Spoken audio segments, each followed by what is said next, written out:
Hi guys, it's Jacob from Stringbuzz here, stringbuzzworld.org being a music journalism site, links are in the description down below, and we have a brand new song review for you today, and it's the latest track by Niall Horan, and that's Slow Hand, so I'm going to refer to the original article as I usually do for these videos, so I hope you enjoy. Now, you're probably wondering why it's been a little while since I last uploaded to the YouTube channel, and that's because I've got a perforated right eardrum, which is always great, because you know the easiest thing to do when you've got 50% of your hearing, that's reviewing music, and especially the production side of music where you have to listen to things really loudly so you get the smallest details. Yeah, it's really easy to do when you've got 50% hearing.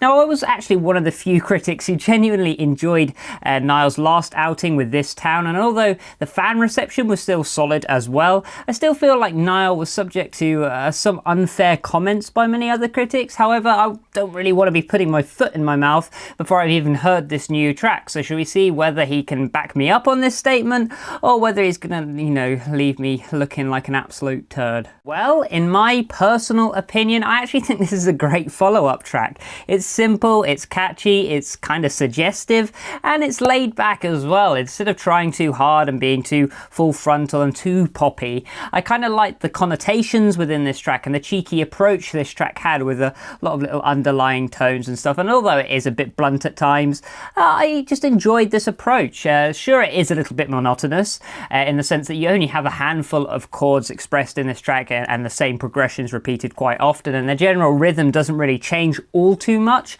but I think as a quick fun pop track you're going to get your bang for your buck this time around. I actually think this song is really well balanced. I think it's been separated into clear and distinct sections that are followable and good fun, and they're also memorable and catchy as well, especially the chorus, and it ends at the right time as well. It's not too dragged out and it's not too premature either, and I think it just basically knows what it's trying to be. When it comes to the production of this track, I actually think the vocal mixing is probably the most interesting aspect to really comment on. We get this sort of telephone-like EQ that is placed on Niall's voice, which is a nice change in comparison to your usual centre-panned, reverb-diluted pop vocals. It just made the song had a bit of a stylistic quality to it that I didn't really expect to hear, and I think once you pair that with this very rustic and twangy acoustic guitar alongside this slow, bobbing kick beat, which is good fun, it works really well.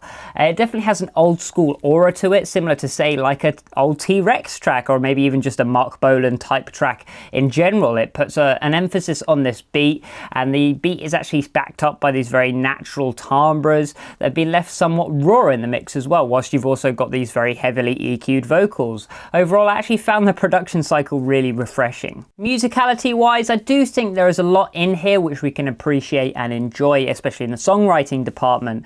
I think Niall puts in a very laid back and genuine vocal performance, dramatizing his words in a fashion similar to what your typical boy band cheeky chappy would do, and I think that's a good thing. That's a stylistic quality, as I've mentioned earlier. That's what he is, and I'd rather hear this sort of approach than hear him trying to impersonate what is popular at the moment and the vocal techniques that are popular at the moment. I also think the progressions are probably functional at best, so they weren't too exciting, but they did the job, and the beat is easy to follow and it does its job as well. And sure, it isn't a technical gem, but who was really asking for that and who would really want to hear that? The hook isn't the most decisive, as you probably won't be humming it after the first time you listen to the track, but then I think the track as a whole is really replayable due to its fun and quick nature. Melodically it is a bit safe, but I found myself enjoying each bar pretty much wholesomely regardless, and we get a very clear bridge just to break things up towards the end of this track, and I don't really know what else there is to say about this song. It's well structured, it's well balanced, it's well executed, and it's stylistic. Lyrically, the track is a little bit corny, and there are a couple of lines that aren't the cleverest innuendos you'll ever come up with or you'll ever hear, but I found it quite surprising and quite entertaining, to be honest. And like I've said multiple times already, it's got this sort of cheeky backdrop to it. So all in all, I think it's a solid pop track, and I think it's a strong follow-up to This Town. It showcased a bit of diversity with his character, and I liked hearing this different side to Niall, which many people probably didn't expect to hear as well. So I gave it a G rating of 7 out of 10, which is well above average. So if you like this video, then please leave a like, subscribe to see more, and I'll see you around next time. Bye bye.